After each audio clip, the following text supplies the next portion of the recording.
दोस्तों, आज मैं आपको ऐसी घटना के बारे में बताने जा रहा हूं, जहां एक व्यक्ति शादी के बाद जब अपनी पत्नी को गर्भवती नहीं कर पाया तो अपने ही दोस्त को उसके बिस्तर पर सुला दिया। उसके बाद जो हुआ आप खुद देख लो।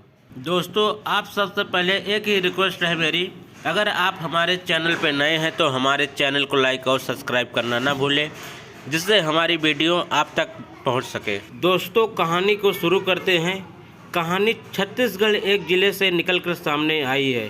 यहाँ के रहने वाले रितेश कुमार की शादी 10 साल पहले शांति नाम की लड़की के साथ हुई थी। दोनों एक दूसरे को पति पत्नी के रूप में पाकर बेहद खुश थे और खुशी मन से अपने जीवन को व्यतीत कर रहे थे।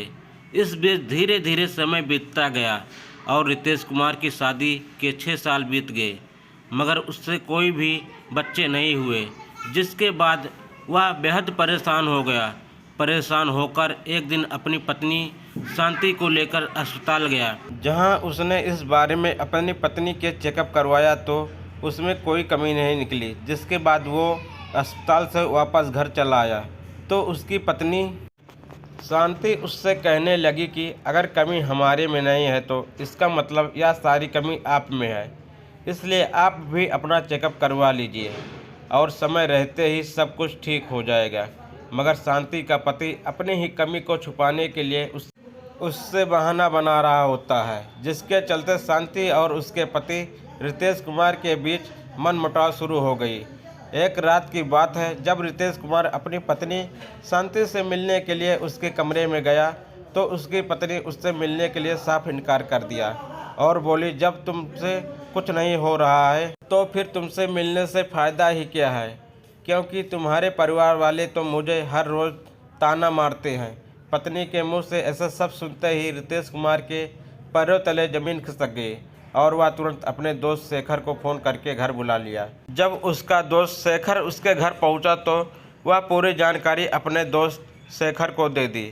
दोस्त को परेशान हालत में देखकर उसका दोस्त शेखर बोला, मैं तुम्हारे जज्बात को समझ रहा हूँ, मगर इसमें मैं तुम्हारा क्या मदद कर सकता हूँ। तो उसका दोस्त रितेश कुमार बोला, तुम हमारी मदद कर सकते हो, लेकिन इसके बारे में तुम्हें कुछ दिनों के लिए हमारी पत्नी के साथ सोना होगा और यह सब बात सिर्फ हम तीनों के बीच तक ही सीमित रहेगी।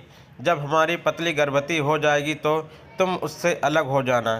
शेखर अपने दोस्त रितेश कुमार के मुंह से ऐसी बातों को सुनकर पहले तो साफ इनकार कर दिया, लेकिन बाद में उसकी बार बार रिक्वेस्ट करने पर बात मान गया। फिर क्या था, रितेश कुमार अपनी पत्नी को समझा बुझाकर उसके ग्राउंड में अपने दोस्त को उतार दिया। उसके बाद शेखर अपना बल्ला मजबूती से तैयार करके दोस्त की पत्नी शांति के ग्राउंड के चारों तरफ चौके और चौके का बरसात करने लगा, यानी 61-62 गेम खेलने लगा। सारी रात चले प्रोग्राम के बीच रितेश कुमार की पत्नी शांत बेहद खुश हो गई और पति के दोस्त शेखर के ढीले बदन और मजबूत शरीर की दीवानी हो गई। जिसके बाद वो हर रात अपने पति के दोस्त शेखर को घर बुलाकर खुशी मन से नाजायज संबंध बनाने लगी। शेखर भी अपने दोस्त की तरफ से परमिशन ले रखा था। उसकी पत्नी शांति के बुलावे पर घर पहुंचकर रंगलीला मनाने लगता था।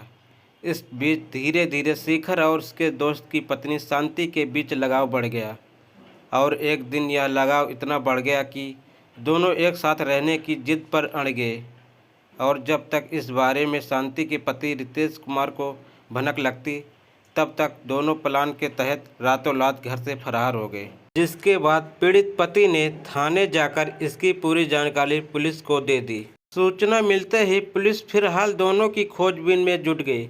तो देखा दोस्तों, आपने आजकल समाज में ऐसी घटनाएं अक्सर सुनने और देखने को मिल रही है, इसलिए आप आपराधिक मानसिकता को समझें और आपराधिक मानसिकता वाले व्यक्ति से हमेशा दूर रहें, सतर्क रहें और अपने परिवार को सुरक्षित रखें। दोस्तों, फिर मिलेंगे और एक कहानी के साथ।